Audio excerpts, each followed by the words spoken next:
that thing, as long as no one else points to it, you can clean up that memory. Objective-C will clean the memory up for you. Or if you have a pointer, it points to something in the heap, and you make a point to something else in the heap, then you no longer have a strong pointer to that other thing in the heap, and as long as no one else does, it'll get cleaned up. Okay? And remember, weak not only cleans it up, but it sets your pointer to nil, because you only wanted a weak pointer. You only wanted to point to that thing as long as someone else does. Okay? So that's the strong versus weak. The other thing we're going to put in this little parentheses is non-atomic. Okay? Non-atomic means this, calling this setter and getter that go along with this property is not thread safe. Okay? So you can't have two threads trying to set this property at the same time. Why do we say non-atomic here? Why do we want this to not be thread safe? Because the way we do multi-threading in iOS is not by having a single object that multiple threads are setting on. We usually have a separate set of objects that are running in another thread, like your model, and then other than your UI stuff is running in the UI thread, and they're talking thread to thread. Okay? So we don't need this. And not only that, what's going to happen here when we do this @sign property is Objective-C is going to create that getter and setter methods that I told you about to set this contents automatically for us, and we want them to be simple.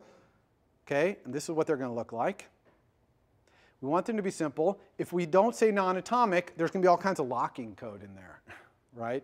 If you have multiple threads and you're allowing multiple threads to access the setter and getter here, then you need locking code. And we don't want locking code, especially if we're going to implement the setter and getter ourselves, which we're going to sometimes. Okay? But the default here is that we don't implement this setter and getter. It's automatically in there for us. So you can see there's three parts to this. There's the @sign synthesize. You see that? That's basically just saying underbar contents is the name of the instance variable in which the property contents is going to be stored. Now we could say @sign synthesize contents equals foo, and then contents property would be stored in an instance variable called foo, but that would be very confusing. So we always use underbar name of the property. Okay? And so that's part one, just basically allocating an instance variable to store this contents property. Then there's the getter. That's NSString contents, return contents. So the dash parentheses NSString star contents is a method declaration in Objective-C. The dash means this is a method. Parentheses NSString star means this is a method that returns a pointer to a string. Then contents is the name of the method. Okay, so the name of the method of the getter is the same as the name of the property. Then the implementation is just return that instance variable that we synthesized. Okay? And similarly, the next method is a method in Objective-C for setting it. And again, dash because it's a method. Parentheses void means this method does not return anything. Okay, that's what parentheses void means. Then set contents colon, that's the name of this method. Set contents colon. Parentheses NSString star is the argument to this method. Contents is just the name of the argument, the local name of the variable in the local context. And the implementation is just underbar contents, our instance variable, equals that argument. Okay? So before I move on, does everyone understand how these two methods are allowing you to set and get an NSString storage space inside your card? Everyone understand that? Question? What's the synthesize line? Okay, so the synthesize line, again, is just specifying the name of the instance variable that we're going to use to store this stuff in, underbar contents. It's kind of weird. You could maybe, it might be better saying @size synthesize contents to use instance variable with name, underbar contents. That equals, I know, is a little weird. It sounds like it's assigning something, but it's just, that's what it is. You think of that equals as, you know, we'll use the instance variable with the name, underbar contents. So that's what the synthesize is doing. If you don't put the synthesize in there, it's not going to create the space in your card instance. And there won't be any name for it, so you can't refer to it in your getter and setter.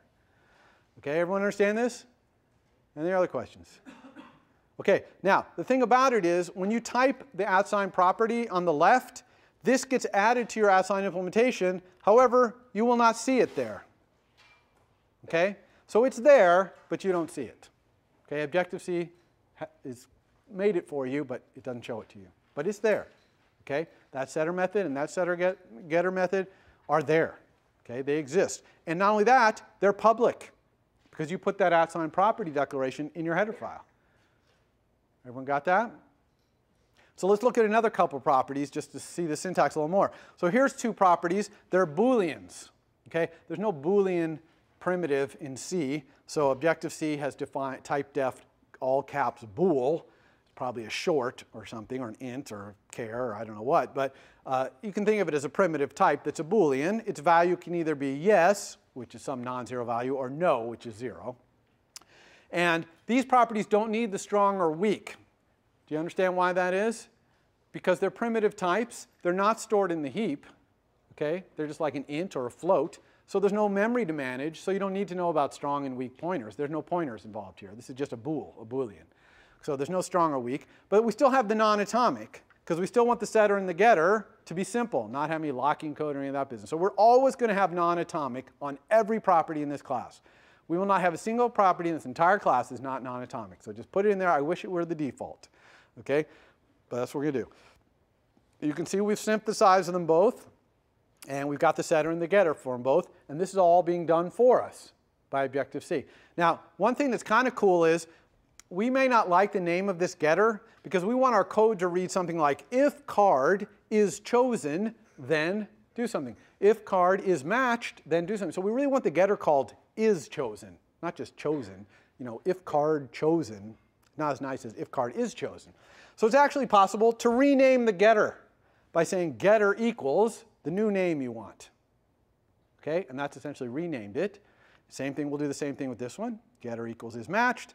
Now that getter is called is matched. And I bring this up because you're going to see how iOS does this with Boolean properties. It tends to rename them to is this or has this, depending on what the verb there is.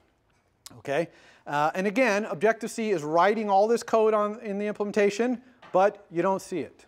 But it's there.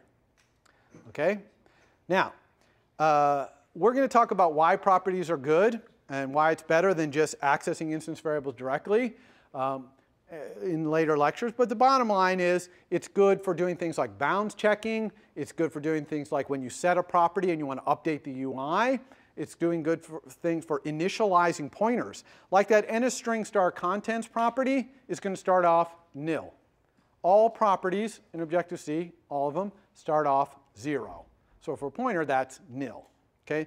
So that contents property, when we create a new card, is going to not point to any contents. That card's going to be blank. Okay? It's not going to have anything on it. So it's nice to use the setter and getter. We implement our own setter and getter that will check to see if it's nil. And if it's not, and sometimes, not with contents, but with some properties, if it's nil, we'll create something in memory.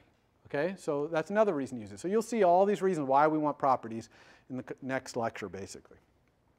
All right, so now let's look at a method. Okay, just a regular old method. You've seen some methods, the setter and getter methods. But what if we wanted to define our own method, our own public method? So I'm going to define this method called match. Remember that I'm building a model here for a card matching game, where I'm going to put all these cards on the screen, and the user's going to try and match them. Pick ones that match. All right? So I need a match method, a method that tells me whether two cards match. Okay? So I'm trying to make this simple, so I've made a simple match method that has the following semantics. It takes another card as the argument, and it returns an integer. That integer is 0 if the cards don't match. Otherwise, it's an integer that is higher the better a match it is.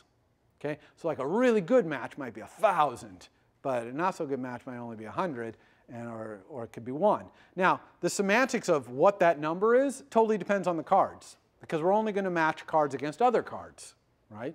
And we're going to find out how good a match they are by how that whatever that card class is. And we're going to make a subclass of this class called playing card that's going to give more points for matching the rank, okay, than it is for matching the suit.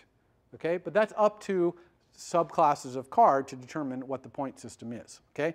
So for our implementation of match, okay, we're going to do a really simple implementation. So first, let's assume that they don't match. Okay, so I just made this local variable int score equals 0. You can see that you can assign a variable. Actually, all local variables also start out 0, so I don't even really need that equals 0.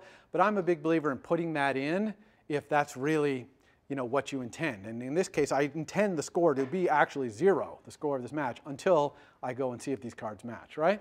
So it's just a kind of programming style thing here. So how am I going to tell if this card that's being passed in match matches the card that it's being sent to? And the answer is, I'm going to send some messages. Okay? You see the open square brackets notation there? That's the first time you're seeing me send a message in Objective-C. And I'm also sending two other messages in this one line. Card.contents and self.contents, you see both of those?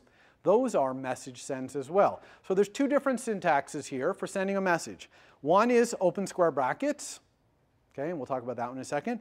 And another one is dot notation, card.contents. When do we use them? We only use the dot notation for properties. That's how we call the setter and getter of properties, using dot notation. Okay? Now, here we're calling the getter. Card.contents is calling the getter of the contents property on the card instance. Okay? How do we call the setter? Exactly the same. Card.contents, but we put it on the left-hand side of an equals. Card.contents equals, now we're calling the setter for contents. You see?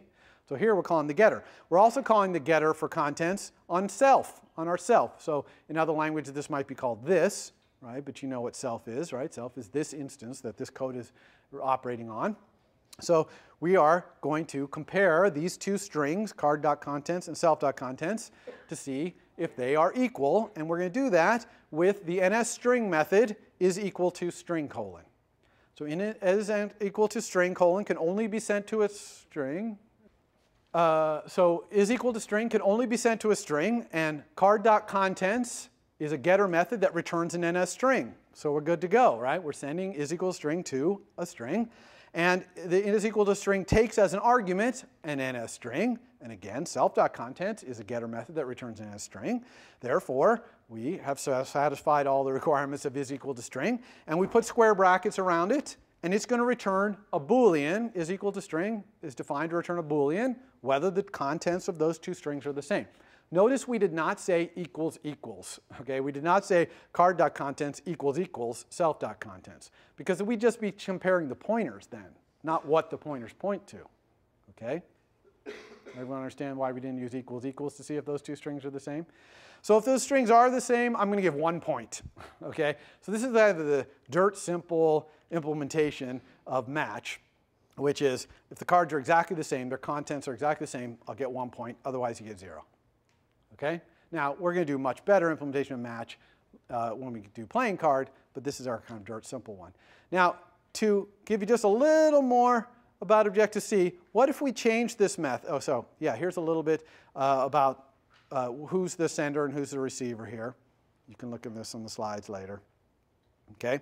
But I'm going to make this a little more complicated. I'm going to make the argument to match be an array of cards. Okay? So now I'm matching this card that I'm sending this to a whole bunch of other cards. So now I'm going to need some new algorithm to match, right?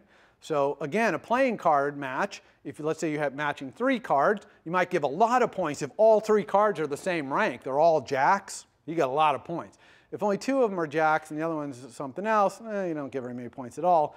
If they're all 3 of the same suit, you kind of get a medium amount of points. You see what I mean? So here I'm changing match to take an array as the argument instead of just a single card. And how would I change my implementation to deal with that? Well, I'm just going to put a for loop around my if and iterate through all the cards. And so this implementation